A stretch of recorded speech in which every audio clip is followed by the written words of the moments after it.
Toby the tram engine was feeling glum. The other engines were busier than ever, but poor Toby hadn't taken any passengers with Henrietta for weeks, only shunting freight cars in the yard. Just then, Gordon puffed in to take on water. "Oh, hello, Gordon," said Toby sadly. "Are you pulling the express today?" "Who else but me?" puffed Gordon. "You're lucky to always have passengers," remarked Toby. "You know, Henrietta and I haven't gone this long without passengers since."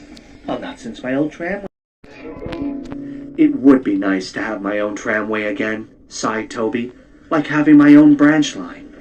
"Oh!" snorted Gordon. "Branch lines are just useless extensions of the important main line. That's all Sir Topham Hatt cares about." And he puffed rudely away. Just then, Thomas puffed in with some freight cars. He saw Toby, looking dismayed. "What's the matter?" asked Thomas. "Oh, just miss being useful," replied Toby. "If I could just have some work to do," he said sadly. Thomas smiled. "Well, you can take that train of building supplies to Percy for me," said Thomas. "They're needed up at the work site of the new main line extension. Then I'll be able to collect Sir Topham Hatt early, and you'll have some work to do." Toby was excited, though the extension was news to him. "Come on, Toby. We'll take Thomas's branch line to give you a nice long run." Toby was now beaming with joy. He reversed on to the train of supplies and set off for the work site. But as he was thinking about what Gordon had said, Sir Topham Hatt really does only care about the main line, he thought to himself. Meanwhile, Percy was fuming. "Where's Thomas? I'm exhausted," he complained. "He'll be here soon," soothed his driver. "But we must remind him not to spoil the surprise." Percy was puzzled. What surprise? Before his driver could answer, Toby appeared. "Here are the building supplies, Percy," he panted. "Toby, what are you doing here?" he snapped. "I'm sorry. Thomas said I could deliver these supplies for him. Is there anything else I can do to help?" Percy eyed a long line of freight cars, full of scrap and tree branches. "You can take those cars back to the yards for me," he replied. The train looked quite heavy for Toby, but he agreed.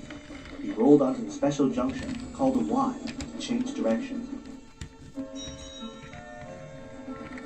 He then buffered up to the heavy train and was on his way.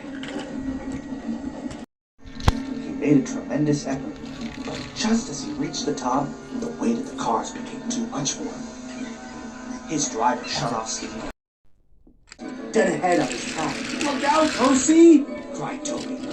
Toby rocketed past Percy into some bushes near the work site. Toby shut his eyes and prayed for God's light. He at last came to a stop in front of an old station and an old shed.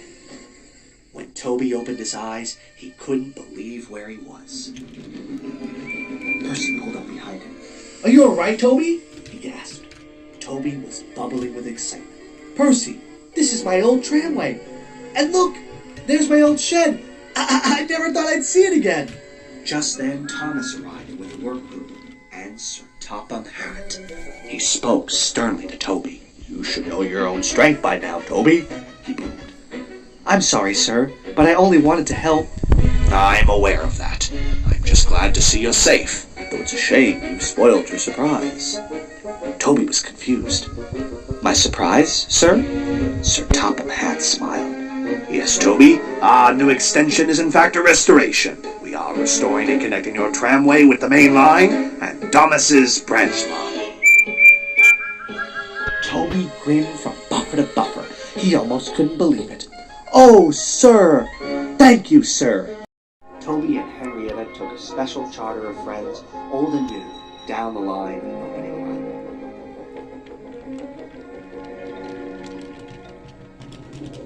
For Toby, it seemed the good old days were here to stay.